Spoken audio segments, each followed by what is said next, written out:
Hey gut feelers, really excited about this video. You've been asking that a lot, and this is about nutritional yeast. I called that video Nutritional Yeast Debunked. Is nutritional yeast really good for you? This is what we're going to pack into this video. I tried to make it short and as succinct as possible. Now, nutritional yeast is this what you're seeing here.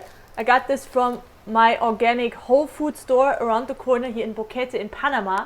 And what that is, it's usually like a condiment which has like a nutty kind of cheesy flavor, and is usually used by vegans and by vegetarians. It's said to provide a lot of protein and minerals and B vitamins. A lot of vegans are using that, for example, for vitamin B12.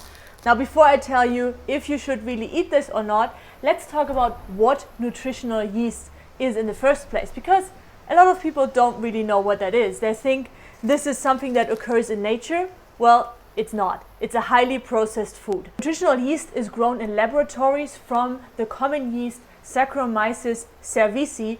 Be sure I practiced this for a long time. Saccharomyces cerevisiae. That yeast is grown on usually free of those very nutrient deficient sources like beet molasses, which often is genetically modified, processed sugar cane, or even wood pulp. Then this yeast, because it doesn't have any nutrients, it starts producing nutrients by itself. Now you might think, wow, it produces nutrients, that's amazing. Now wait for the next step, because now we have this moist thing. But what you usually buy here, this is not moist. This is 100% dry. So the manufacturers are drying this usually with hot gas, which actually destroys all of those nutrients. And then they fortify it. Just think all those cereals, it's the same thing. They fortify it with B vitamins, B12, but not with the one that your body really can absorb, often with cyanocobalamin. Doesn't do anything good for your body. And then also there's something called folic acid, which is actually a synthetic form of folate. Now, folate is good for your body. Folic acid, however, is a synthetic form, is actually harmful. And on top, the body can't really absorb folic acid in the same way as it can with folate. Well, by now, just what you know right now, I want to know from you right now in the comments below. So just pause that video and I want to know from you if you think nutritional yeast is a healthy food. Just by what I shared about the processing of this food, do you really should eat this? What's your intuition?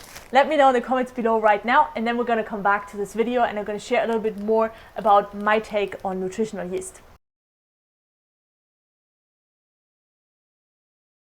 Okay guys, thank you for commenting if you did it. Now there's one rumor which is coming up again and again when it comes to nutritional yeast, especially around vegans. There has been this rumor that nutritional yeast contains MSG. You know, MSG, this neurotoxin, this is also called like as a food enhancer for flavor that they often put in this Chinese food, which I tell you like don't eat this. However, I want to clear up something here. Nutritional yeast doesn't contain MSG. It is MSG. So it's even worse, guys. It doesn't contain MSG, it is MSG. What is MSG? You might have heard of it, that it's bad, but what is it really? MSG actually occurs naturally in glutamic acid, which is a non-essential, meaning your body do not need this amino acid. A lot of foods in nature have tiny amounts of natural MSG or glutamic acid, and that's, for example, tomatoes.